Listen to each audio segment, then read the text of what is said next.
Okay, we now are we're shifting gears. Oh, that really hurt. But we need some transmission work. But anyway, we are shifting gears. We have our friend Bob Seidenschwartz in studio with the Montana World Affairs Council on the radio and a very special guest on the phone. Yeah, we've got calling from Washington, D.C., Congressman Don Manzullo, who's actually a retired congressman, but had 20 years in the Congress. And today we're going to be talking about Korea and all issues associated with that. So, Peter, if you'd be so kind to give a little background on our guest. You bet. And, of course, the institute that he represents. Yeah, Representative Manzullo is well known as a staunch advocate for small business, manufacturing, and trade between the U.S. and Asian economies. For 20 years, he represented the 16th District of Illinois in the House of Representatives, serving on the Foreign Affairs, Financial Services, and Small Business Committees. For 6 years, he served as chairman of the House Small Business Committee, and for another 6 years served as the top Republican on the subcommittee on Asia and the Pacific of the House Foreign Affairs Committee, including chairing this pivotal subcommittee during his last 2 years in the House. He also served on 2 other subcommittees dealing with international economic, trade, and monetary policy. Now, the Korea Economic Institute was founded itself as the first U.S. nonprofit institution or think tank back in 1982, solely dedicated to promoting dialogue and understanding between the Republic of Korea, the ROK, and the United States on economic, political, and security relations. So with that in mind, here we go. Congressman, first of all, welcome to Missoula, Montana, sir. Well, I'm interested in knowing how the name Manzullo is similar to Missoula. I'd like to think the town was named after me, but I don't think that's quite the case. Well, the name Missoula is a Salish word, which means, damn, the water's cold here. Really? Pretty much, it's what it means. You know what it means? Yeah, it's Wow. really, really cold water, yeah. Okay, I'll take your word for it. And what is what's the origin of Manzullo? It is a Italian name, Sicily. Grandparents came from 3 grandparents came from Sicily. 1 came from the mainland. Wow. Well, somehow you're involved with Korea, so maybe you should give us a little background. Right. We heard a little bit in your bio how you worked in government affairs. One of the things I wanted to know, every time I think of South Korea, I lived in Japan not far from South Korea, and I think it was while I was over there, NASA released some photos of the Earth at night.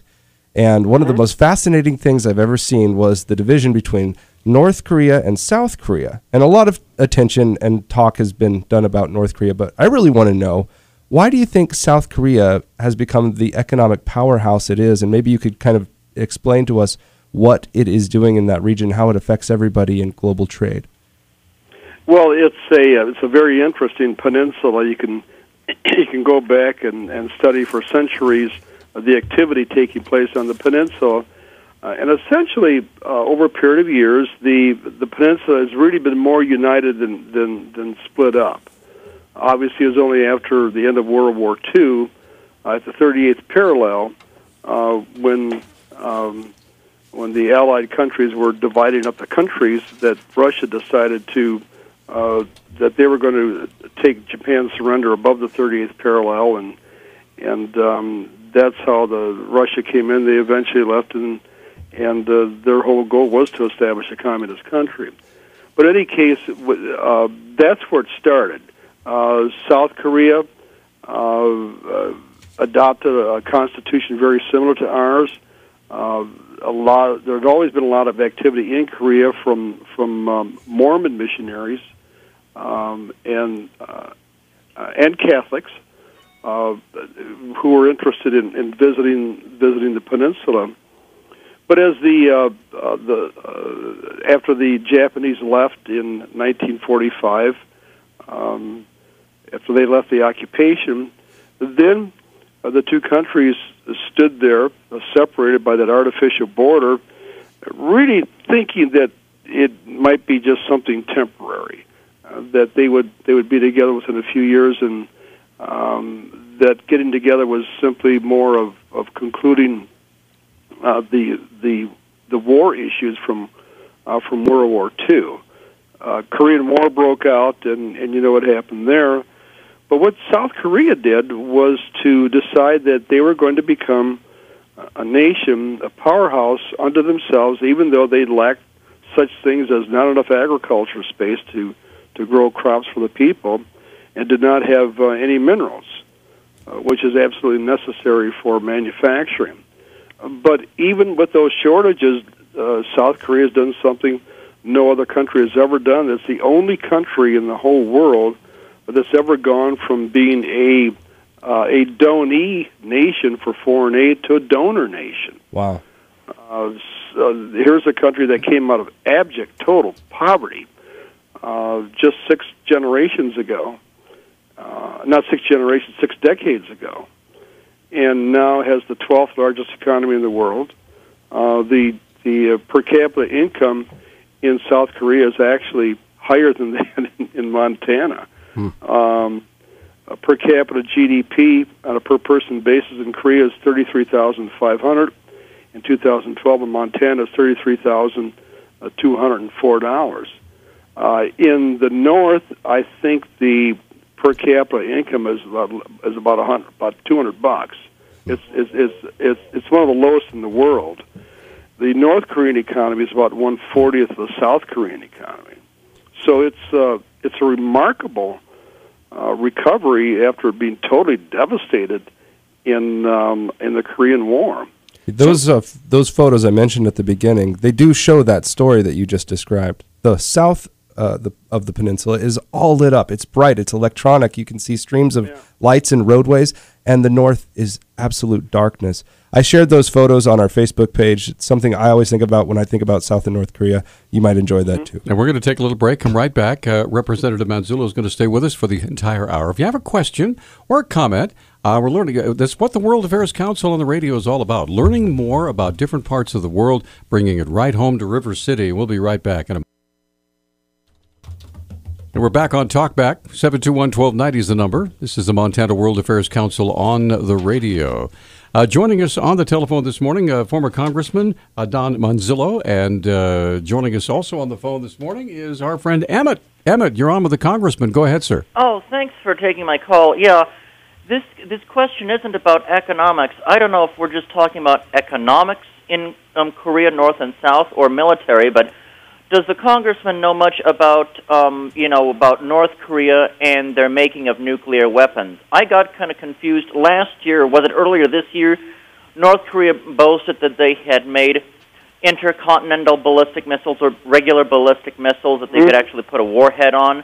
Does the congressman know anything more about that, or not? Or they had 3 nuclear tests, but there hasn't been a test in the past 2 years. Korea has been saying that they had delivery capabilities. We're not quite sure the extent of the range of the missiles that they have, and whether or not they can miniaturize the nuclear material in order to mount them on the warhead. That's the whole issue. You can develop the bomb, but then you have to be able to call miniaturization, put it within your missile, and then be able to launch it. About a month ago, they said they had successfully launched a missile from a submarine, but some think it was just an underwater platform and not really a submarine. We just don't know. North Korea truly is the hermit nation, although that used to be referred to the entire peninsula, because the information coming out is so sketchy. The last time they launched a missile, I was in Japan, I believe, at the time. It was like in July. It was right after the 4th of July. A Taepodong 2 attempt, and it failed miserably, if I remember right. Well, you just don't know what they're up to. Some have set some old Soviet missiles side by side the Korean missiles and said, "Well, don't they look similar?" Well, you know what? I'm not a rocket scientist, and so I can't tell the difference between rocket and rocket. But some have thought that they got these missiles from the old Soviet Union. Some have thought that they got them from China. Others have thought that they've received missile technology from Iran. That's probably one of the most interesting things that we've heard. We don't know, except that as a rogue nation that's very secret, they're probably involved in gathering as much information as they can. They probably just went to the internet under how to build a rocket, and that's what they decided. I know our friend Bob.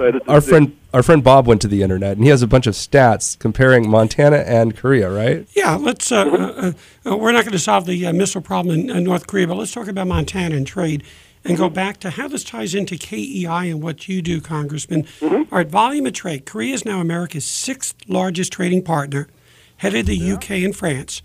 Korea is Montana. Right. Let me stop you right there. Yeah. The Korea, that's referring to South Korea. South Korea only has 50 million people. And I think the UK has, several hundred million. And so does France. I mean, they're obviously much larger countries, and been around for a lot longer. And obviously, the U.S. or the UK and France have had a long trading history with the U.S. Going back to whale oil and sugar and all types of stuff. But here, South Korea, a country that just 6 decades ago was in total impoverishment, has moved ahead of those two countries as a trading partner. That's astounding. And in terms of Montana, Korea is Montana's number 2 export destination after Canada. In composition of trade, Montana's number 1 export to Korea is, John, any guesses? I'm guessing grain. Minerals and ores. Ores. Yep. Ores? Yep. Ore. Like this paddles? is my New York. Sorry. Like paddles? Iron ore. Yes. I would have thought those would Not fall under the shipping minerals ores, John. category. Go ahead. All right. Korea is now the 5th largest export market for U.S. beef, which, of course, we tend to do that. I'm from Illinois, represented the 16th Congressional District for 20 years, and I, for the past, 35 years, I've lived on a farm where I've been a beef producer. So opening the export markets for U.S. beef is huge, and it's really huge for Montana. Obviously, Max Bacchus had a lot to do with it, but the entire Montana delegation has always been very much interested in selling beef because beef is good for you, yes. So, Congressman, along those lines, how does this tie in with KEI in terms of what you do and how do you promote your business relations? So give us a little background on that as it relates to Montana. And KEI is the Korean Economic Institute of America, right? Right. Well, first of all, you have one of the most famous KEI alum there at the University of Montana, and that's Abraham Kim. Abe was vice president at KEI and interim president for several months. He was here a total of 6 years, and not 6 years. He was here for several years, and then he went out to the Mansfield Center there at the University of Montana. So he used to run this organization that I'm running now. What we do is we get involved in all types of things. Back in 1982, Korea decided that they wanted to have a not-for-profit organization set up in the U.S. for the purpose of promoting the U.S.-Korea alliance. Things are a lot different in 1982. A lot of issues on human rights, ability to, there were curfews, and they just really struggled with their initial democracy. You can imagine that. So did the U.S. It was called the Alien and Sedition Act. But somewhere around 1990, as Korea opened up and there was a change in administration, a fresh air of democracy swept across Korea, and Korea is, it's a full-fledged democracy, just like the United States. So the KEI was set up to promote that alliance, and what we do here is several things. We're not for profit. We don't do any lobbying. We're not involved in economic development per se, although we do try to match people from time to time, informally at least referring them to different economic groups. And we have we have a mission here that it really involves several signature programs involving academic papers, going out to universities. We take both ambassadors around the country once a year, introduce them to American people. We bring an opinion leader seminar. We have national assemblymen visiting us. I was with 10 of them today. I'll tell you what, Congressman, if you could hold on to that thought for a second. We're kind of running over into a break here. I should have stopped you before you started listing those. We'll continue with that in a moment. We have 2 lines open. If you'd like to visit with the Congressman about what's going on with America and Korea, give us a call, 721-1290. We'll be right back.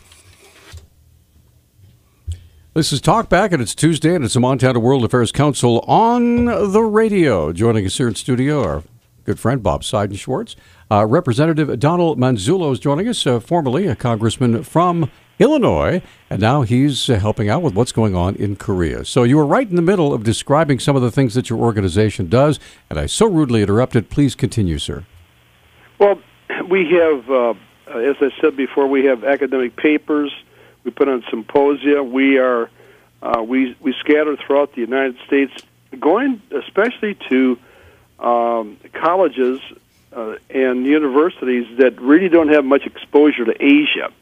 We're in South Dakota State and helped them with the program. We were just down in Georgia at several colleges and universities there. But our whole purpose is to put on programs and provide fora both in the U.S. and around the nation to let people know about Korea, and especially about the closeness, and to improve the relationship between the two nations. Now, let me ask you something, Congressman. Sure. What is the relationship between people in America who wanting to expand their, not necessarily relocate, but expand their businesses to South Korea, especially if they can see some sort of a market there for their type of goods, whatever it might be? Is that something that you folks also help out with? Well, yes and no. There are 2 organizations. The acronyms are KITA and KOTRA. Those are Korean organizations that are set up to help promote products going into both countries. But of course, obviously, because they're Korean organizations, they would specialize in helping Koreans find markets in the United States. But there's a U.S.-Korea Chamber of Commerce. There's a U.S.-Korea Business Council. Several organizations are set up. One of the things that I always recommend, if somebody has a product that he or she may think is worthy of export to a country such as Korea, is we try to send them to what's called a USIAC Center, United States Export Assistance Center, and I think there's one in Montana. Well, we do have a World Trade Center here in Montana that Arnie Sherman was once in charge of. So, yes, that would the World Trade Center. Any way that you can tie into the people. Number one, that can identify whether or not your product is worthy of being exported. In other words, if it's a commodity that can be manufactured anywhere, they may say, well, this isn't unique enough, or it could be a product that's a commodity, but it's very special. Korea manufactures about $10 billion a year worth of cosmetics, and $1 billion of that is used by Korean men. Such as they're just tapping into a different market. Yeah, what are they using? Grecian formula for, and they are one of the elderly populations on the planet, so maybe that makes sense. Yeah, go ahead. A lot of it is what's called such things as BB cream. Men will take that and they'll put it on their faces anytime they're out in the sun. It's actually a good safety measure, because it has a level of being able to, reflect away sun rays. But the Korean men are just they're very sensitive about their appearance, and they consume a lot of cosmetics. The Chinese, I think their government has made the continent there is not the continent, but the country there is about 23 times larger, and they only consume a little bit more than the Korean men do. So it's a fascinating country. I've been in contact with somebody here in America who's working with the fashion industry in Korea. Very high fashion. It's quite remarkable. But if there's anybody who makes a product that he or she thinks could be exported to Korea, then I would send them to that U.S. The USEC Center or the World Trade Center, whatever it is that does that. Asians are really interested in the American West, cowboys and American Indians. So if you have a product with that theme, Koreans may want to buy. I meant American. The Koreans don't call them Native Americans; they call them American Indians because they wouldn't know how to say American Native Americans. Right, exactly. But it's maybe this spins off the spaghetti westerns. But if you have a product that has a Western theme, they might be interested in buying it. Cowboy boots. There's a huge middle class in Korea. They continuously watch Western television. English is taught as a second language universally in South Korea. And they're always watching American movies and everything. So if they may take a look at an American West and say, wow, I'd like to have that product. Yeah, well, hang on. We're up against the break. Go ahead, ask your question, Bob. Yeah, when we come back, let's tie this into the Trans-Pacific Partnership, because this is potentially major in terms of its implications and quite controversial in terms of giving that authority to the president and not having approval. So when we come back, Congressman, let's have a bit of discussion about that. And we do have two lines open, by the way, if you'd like to visit with Congressman Manzullo, who's with the Korea Economic Institute of America. We're coming right back after this. Ow! 721-1290. Oh, yeah. Okay, I'm sorry. I get carried away with the music that the poor congressman said. What is he doing? He's singing. Anyway, that's John King. That's Bob Seidenschwartz. I'm Peter Christian. Congressman Donald Manzullo joining us. Now, please repeat your question, Bob. Yeah, in light of what you're discussing, how does the Trans-Pacific Partnership come into play, and what is the issue that right now the President, Congress is having with this? Because I don't know where it stands in terms of the voting, and is this one of these deals where it's like kind of the Iran nuclear discussions and pact? Hey, just pass it. Don't ask all the questions, because that's one of the issues. Trust me. Right. The president's looking for authority on this. So enlighten us a little bit as to the significance of this pact. Historically, it was 4 countries. They didn't call it TPP back then, but this was in June of 2005. Brunei, Chile, New Zealand, and Singapore said, well, let's just talk about lowering trade barriers and see if we can establish common grounds on intellectual property, maybe common standards for labor law, environmental law, have a way that we can resolve disputes between the countries involved in investments. So that was started, and then about 3 years later, some other countries said, this is pretty good. And 8 countries, including the U.S., bringing the total number to 12, started negotiating to have a 12-nation trade pact called the TPP, or Trans-Pacific Partnership. And the whole purpose of that would be to make it easier to trade among the countries by lowering tariffs, and facilitating the legal mechanism whereby shipping could take place, the inspection, anything that's involved in the exchange of goods and services. The reason it's important is that those 12 nations make up 40% of all the world's trade. I'm sorry, of the global economy, and that's a huge issue. I was in Christchurch, New Zealand, in February of 2011, I think.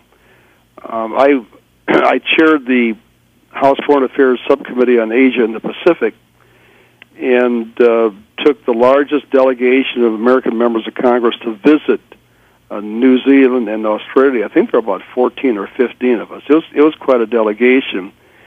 And we had been up for 2 nights straight voting in the House. Our plane took off late.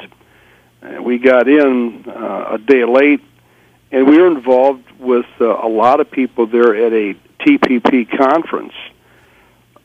Some members of our delegation said, well, can we stick around for a half day because we got here late? And I said, well, we have obligations in Wellington and then in Sydney. I said, let's just take off as usual. Well, we took off in our plane, and 2 hours and 20 minutes later, the earthquake hit Christchurch. It hit the airport. We don't know if any planes were damaged, but just as we were getting into meetings in Wellington, which is the northern island in New Zealand, you could see people running down the hall, going to giant screen TVs, and the members of the Australian legislature with whom we were talking, New Zealand legislature, you could just see the panic on their faces. In fact, the Speaker of the House of the New Zealand legislature was from the Southern Island, and he had prepared a dinner for us that evening. And he said, no, he said, I planned this, you must go to us. And I said, Mr. Speaker, I said, I'm canceling the dinner. You go back home with your people. So that was quite interesting. I was going to ask you, if you ever need somebody to carry your luggage on those trips, call me, okay? My goodness. It's not as glamorous as you think. It was an Air Force plane, and we were gone, I think, for 8 days, and we were in the air for 50 hours. Wow, amazing. So you could, but that's the only way that we could carry on that type of business. So you have a couple of things. One is called the Trade Promotion Authority, TPA. Trade Promotion Authority allows Congress takes a look at it, and it gives the president the authority to take an agreement and to present it to Congress without the ability to amend it. And the reason that's important is you have all these different countries involved, and if each country had the opportunity to amend the agreement, you would never have an agreement. I mean, it would be a continuous flow of dominoes going back and forth. So that's called Trade Promotion Authority. That's the procedural escort whereby the trade promotion or the Trans-Pacific Partnership would actually then come to the floor of each house for a vote. So TPA is that's big. You'd need it. With the exception, I think, of one free trade agreement, every president has had that authority in order to pass free trade agreements in the country. Well, it got very testy, and it was a procedural nightmare. It's like a chalkboard with a football move or a prime basketball shot, the way the House and Senate had to go through these hoops of rules. But in the end, because of the Republican leadership in the House and the Senate, which believes more in free trade than the Democrats do, the president was given a trade promotion authority. Now he has to polish up the final portions of the trade promotion or Trans-Pacific Partnership, the TPP. Then that is presented to the House and Senate, and they'll have an opportunity to vote on that. So, we're about to take a break. We have to take a break, Congressman, but when we come back, can we talk about what that impact of this trade authority means to us here in Montana and the U.S.? Because there's quite a bit of controversy in terms of labor and various other organizations that are against this. Primarily because, as you know, Congressman, ignorance just breeds all sorts of confusion and fear and politics. Yeah, when people don't know what they're getting into, they're very hesitant to take the flying leap. So we'll be right back. Okay. And we're back on Talk Back. It's the Montana World Affairs Council on the radio. We're hearing all sorts of... it's really nice to hear from someone who's actually been there and done that. As Congressman Manzullo, we're talking about the trade agreements, and it basically has been with feet on the ground in the countries where these things are actually happening. So please continue, Bob. Just to set the stage a little bit, Congressman, the Pacific region is where the largest population growth and economic growth is expected to occur in the current century going forward. So when you're talking about this trade agreement, from the perspective of what the benefits are, and I'd also like to have you discuss what some of the downside is, how does this help us competitively, and especially from the standpoint of innovation? Is this a driver for innovation for U.S. leadership in various areas? Well, I don't know if it's a driver for innovation, but it is a driver to sell more goods. The whole goal is to facilitate exports and imports through the mutual lowering of tariffs. That's there's always been something called mercantilism, which the United States uses as primary source of income by imposing tariff duties on certain products that they liked or disliked, rather. And that was a way of raising revenue. Well, now the income tax is the primary way of raising revenue, but by having trade agreements making it easier to trade, the U.S. is the net gainer. The U.S. has always or has had a history of having low tariffs, just as part of our history, especially since post World War II.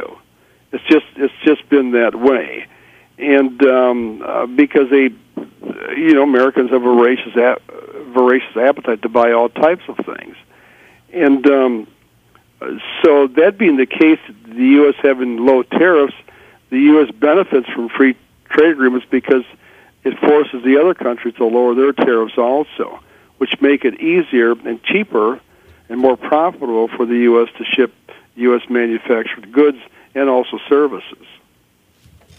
One of the things I wanted to get your take on was the Korean view of the world and its threats.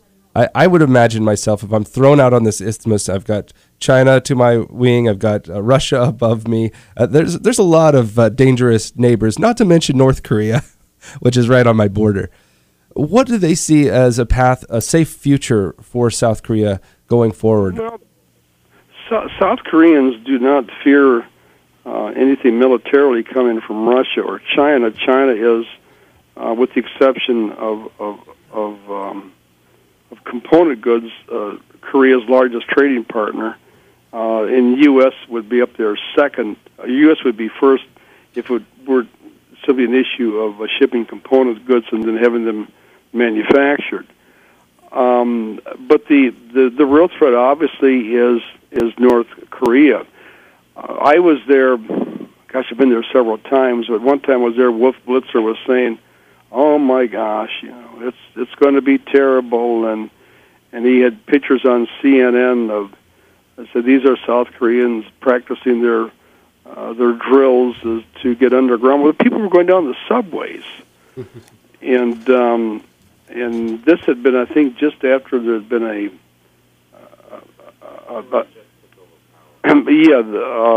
Un had just taken over power. There was a big threat going on, and so I was there, and I went to this huge, I think, a 14-story department store. And oh my gosh, I've never seen so many people in a store in my life. No one seemed worried to me. However, we're very close to members of the National Assembly, and the National Assemblyman that represents the people in South Korea, just below the DMZ, he said that within the past couple of years, they felt more nervous than before. It's just. That's just his comment. Of course, he lives there himself, and he would know that. But generally, the people in South Korea, my gosh, it's almost a Western country in terms of the thoughts, because so many Koreans have studied in the United States. English is a mandatory second language. There isn't an American who doesn't know a Korean American, and there are only about. I think 1.5 million Koreans actually living in the United States. It's not a large number.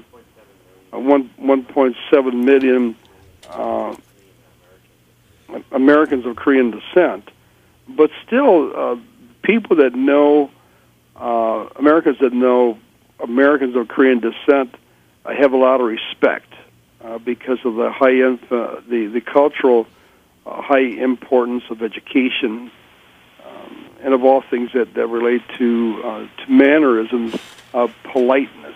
Now, Congressman, we do have John's taking a phone call right now, so I'll take this opportunity to take this is our final break. It's a 1-minute timeout, and we do have a Facebook question. Is that right, John? Yeah, it's real quick. It's from Kitty. She says, I worry, as a former Air Force member stationed at Osan, seeing all of the knockoffs that were very available there. What is the policy for products from Montana not losing their patents, artist protections, videos, things like that, etc.? We'll talk about that when we come back from the break. And Dave is also on the line, so we'll finish up with this fascinating interview, learning more about Korea from a gentleman who is quite literally there all the time. We'll be right back. Hey, thanks for joining us on this Tuesday edition of Talk Back. It's the Montana World Affairs Council on the radio. Congressman Donald Manzullo joining us. And Kitty's question about knockoffs when they serve there. How can a Montana business retain its integrity professionally? Well, knockoffs are ordinarily occurring in Korea. In China. There are issues with intellectual property law, intellectual property areas in Korea, but that's one of the reasons that the Korea-U.S. Free Trade Agreement was signed, to resolve those intellectual property issues, IP issues. That's part of the agreement. Yeah. That's also part of TPP, at least to have a basis for resolution.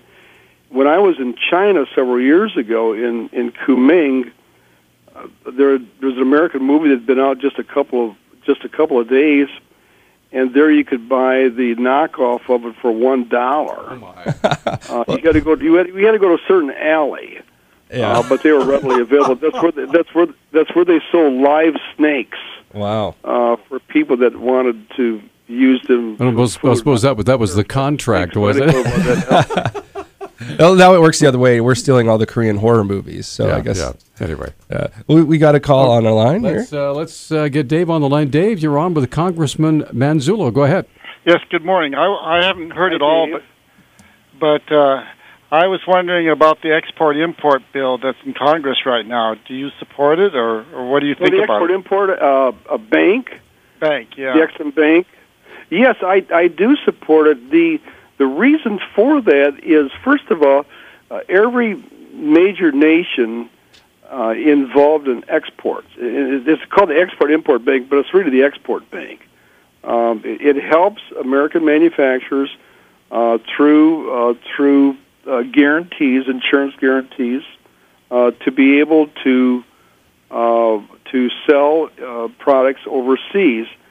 And it's not just for Boeing. In my hometown of Rockford, Illinois, there was a lady that had an $8,000 guarantee, $8,000 to sell her product over to some country overseas, and the Exim Bank actually makes money. If you take the premiums that they come in, this is not free. People pay premiums and other fees. That those fees and premiums actually make money for the U.S. Treasury. If it's such a good system, why does it need to be government-run? Why can't it just be a private enterprise? Well, there is private insurance available, too, but not on every item, not in every transaction, not in every country. And so it sort of dovetails with private insurance. When I chaired the Small Business Committee, I made sure that there's a permanent desk, we call it, at Exim just for small businesses. And you'd be surprised, the little guys that are trying to navigate their way through the system need a little bit of a boost in terms of a guarantee. They use the Exim Bank. Right. Anything else, Dave? Oh, that'll do it. Thank you. Thanks for the call. All right. So, Congressman, we have just a couple of minutes left here. So, what message do you want to deliver to the audience in terms of relations, trade, culture, things that you've been involved in? What do you say to the Montanans listening to this show right now? And also to encourage people to visit South Korea. Well, and to visit Missoula. Yeah. As I said, Koreans love things Western. Sure, yeah. And they're really taken up with Native American artifacts and history. They enjoy watching these cowboy movies. Hopalong Cassidy, and I'm showing my age now, but a lot of Koreans come to the United States to visit. Huge numbers of Koreans come to the United States. It's one of the largest groups of people, and tourism to the U.S. The ninth largest group of people from one nation visiting the U.S. are Koreans. Again, that's a country of only 50 million people. One of the reasons for that is that the Koreans traditionally send about 70 to 80,000 students to the United States each year to study here. China sends about 200,000, but China is 26 times bigger than Korea. So Korean students come to the United States to study. They marry, many stay. There are a lot of generations of Korean students. Sometimes they go back and forth. And there's a huge nexus of Koreans and Korean Americans obviously traveling back and forth to visit each other. Now, Congressman, but also for the people, yes. I was just going to say we have about a minute and a half. So if there are any resources that people can find out, especially more about the Korea Economic Institute of America, sure. So online to study what you do and find out more about it, where can we go to get that? It's go KEIA.org. And that's a good gateway to study Korea. Excellent. Cool. Well, go ahead. Oh, no, that's. I was just going to say this has been fascinating, and especially for those of us who I hate to say this, only think about North and South Korea in terms of, oh my gosh, there's a threat up there, and maybe old episodes of MASH. So, and shame on us for not keeping up on what's going on there. And you have helped us to do that today. We really appreciate it. We appreciate it. I don't know if MASH reruns are shown in South Korea or not. I wouldn't be surprised because you turn on South Korean TV. There's a lot of American stuff on there. In fact, I was with the head of the National Assembly, the equivalent of the Speaker of the House. His son is an actor, and is in a very prominent movie involving the SSS Meredith Victory. That's the American ship that rescued 14,000 Koreans in 1945 and brought them to Jeju Island, right? Or 1950. Right. Big movie, and the head of the National Assembly said it wasn't my choice for my son to be an actor. He said, but he did a pretty good job. All right, Congressman, we're out of time. Thank you so much. We look forward to another visit. Okay. Thank you so much. Thank you, sir. Take care. All right. You bet. What's coming up on tomorrow's fabulous radio program? Professor Mehrdad Kia from Iran will be in the studio talking about the Iranian nuclear deal from the viewpoint of his Iranian friends and the news that he reads on the Iranian Wire. All right. We'll do that. And I want to say thank you to all of you for joining us this morning. We appreciate it. And Mr. Fearberg from the Center for Medicare and Medicaid Services, thank you as well. And thank you for listening. We'll be back tomorrow at 6 o'clock for another edition of Montana Morning and then Talk Back.